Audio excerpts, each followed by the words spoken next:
Going on, guys? Good morning. We have a cold one today. You guys probably see my breath. It's been a while.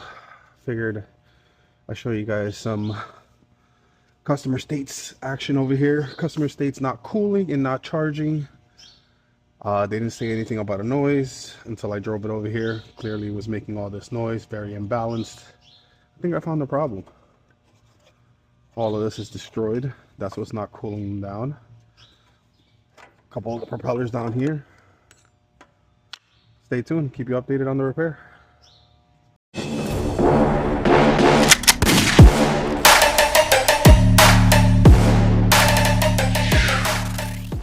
All right, we're back. We picked up the parts about 45 minutes later. I got myself a nice little radiator fan. There's two different types. One's a blower and a pusher. One sucks it in, one blows it out. I forgot which one is which. I just confirmed with the serial number this is the right part. But just check with your truck to make sure you got the right one. And a little new serpentine belt since the other one got shredded up in the process. Let's repair this. In the meantime, we'll talk about something that probably would have caused it. If you guys are wondering, it should be 4 13mm screws on the radiator fan. Let me make sure I got it right. Yep, 13 mils. Let's loosen this up. Get my hand in here blind. Usually I use the fan as a little torque. So basically what could have happened here was either A, the belt got loose, jumped off and got snagged.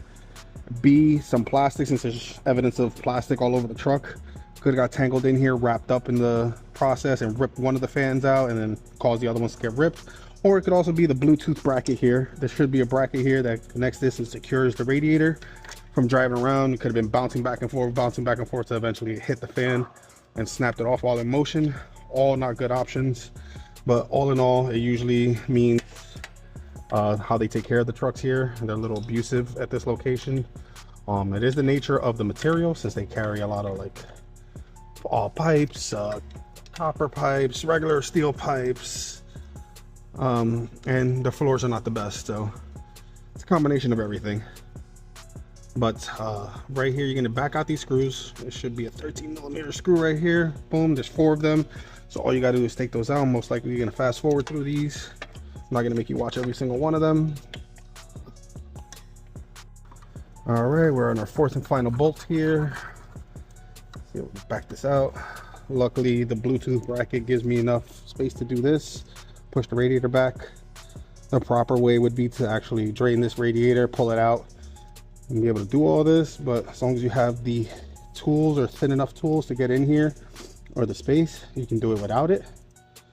Let me get this last screw. Should be backing out now. My glove is ripped. There you go. Bolt number 4. All you gotta do is sort of pop this out. There you go.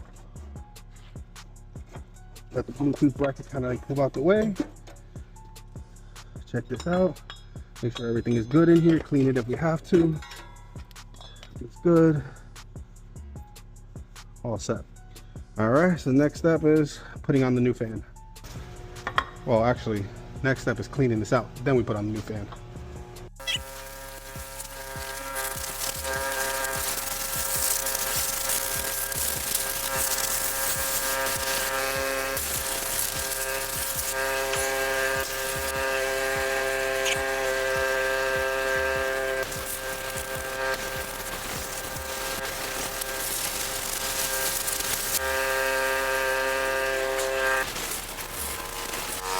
All right, seeing as that might be the one and only time I'll be able to have this access to clean it out, I took advantage and blew everything out of it. Plus, you don't want any debris that could have possibly caused it in the first place to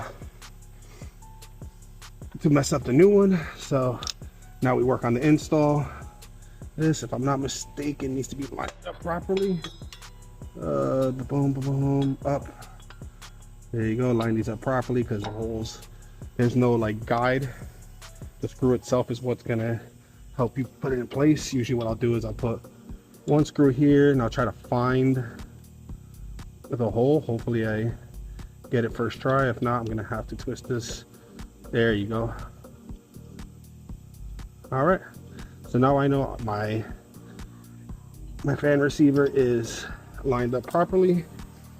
I'm gonna take my fan And this direction, same direction the other fan was in. Thanks to the Bluetooth bracket, I could just do this, shimmy it into place, make sure my holes line up. I know I got one up top, so I'm going to do this, give this a little push, and use my hands as best I possibly can to put that bolt back on. Excuse me while I struggle with this. All right, after a couple minutes of struggling with this, good little trick is to leave it in one spot and just spin this until it catches. And I have to do that with the bracket underneath. I'm gonna find it, whether it likes it or not. All right, I struggled long enough. I'm gonna reevaluate. I don't have the skinniest of hands. That's my issue right now. So if you have some small hands, you can get away with what I was doing, or if you have more room. Certain combis have more room than others. Next step is to take off this cover right here and just slide it back this way. That way I can go from the front. I'll have a little more space to be able to get my hand in there. So take these off, put these to the side. There you go. See all the space here? Now you'll be able to stick your hand this way and be able to find the bolt, as you can see, is right there, and be able to line it up. So let's do that. Once you get the first one in, the rest of them kind of fall in place. All right, I should be decently lined up here if I'm not mistaken. If not, I'm just fighting a losing battle, but I think I got a thread here. Let's show why the ladies love mechanics.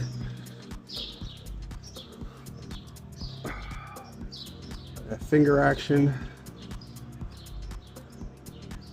Oh, I'm in there. I'm somewhere in there. I feel it. Sounds like my first time.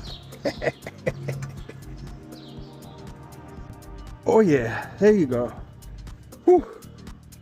Ouch. All right, well, that's done. All you gotta do is add the other 3 bolts, which would be these over here. I'm using the wrong ones.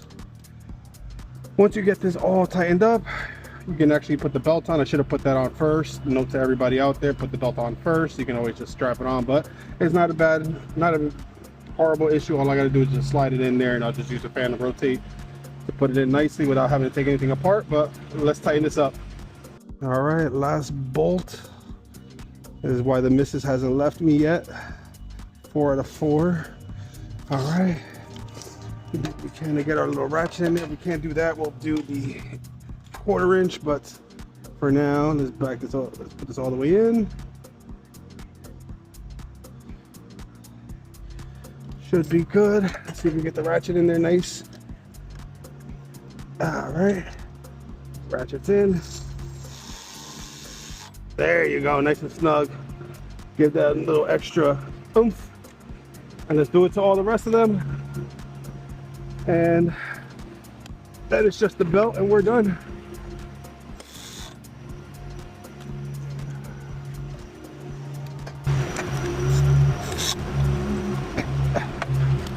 All right, with that said, we're gonna put this bracket back on. So let's move this out the way, maybe something like that. Put this back on. Whoops, line that up properly. Next one over here, makes 2. And then off camera, I'm gonna do the 3rd one over there, but no need for you guys to sit around and see that. So I'll do that last. Nice and tight. You don't need to go crazy on these. You don't need to go crazy on these. All you're doing is holding this bracket onto this. You don't need to torque it down crazy. And we'll do the last one at the end. What we'll do is we'll take our serpentine belt. Since I should put it on before, but no big deal. We can just do this, and all you do is just rotate the fan a couple times till eventually you get over every single propeller. Here we go. We're over and back around. We're gonna route our pulleys the right way. Put one here. Sometimes you gotta loosen this up since it's a fresh one. It's usually a 13 mil. This is your tensioner as well as your alternator, so it does double duty. Push that in a little bit so you can grab. All All right, a little bit more. There you go. Boom. You're nice and tight. We'll get our little pry bar to straighten that out. All right. Whoops. With this, you're gonna create a little bit of tension. You don't want to touch your wires in there. You just want to be on the side. You don't want this to be too tight, and you don't want it to be loose either. So, right, a happy middle. There you go. All right, everything installed. Belt's decently tight, but not crazy tight. You want to have a little bit of slack on it so that it's not fully tensioned when it's being ran, because that can cause undue stress on it. And you don't want it too loose because then it'll cause squeal or pulley slip for whatever reason. So you want a happy medium when you go to tension that up. A good way to tell is if you can move it by hand a little bit. Should be good. There you go. And also this shouldn't be crazy slacked. So we're gonna go ahead and start it up, test it out. Side note, the strut is bad. As you can see, I got my pry bar holding it up. Don't be surprised if that falls off. But we're gonna go ahead and put our emergency stop, neutral. Start this bad boy up. See what we got. Success. As you can see, a little close, but all this has already been quoted to them.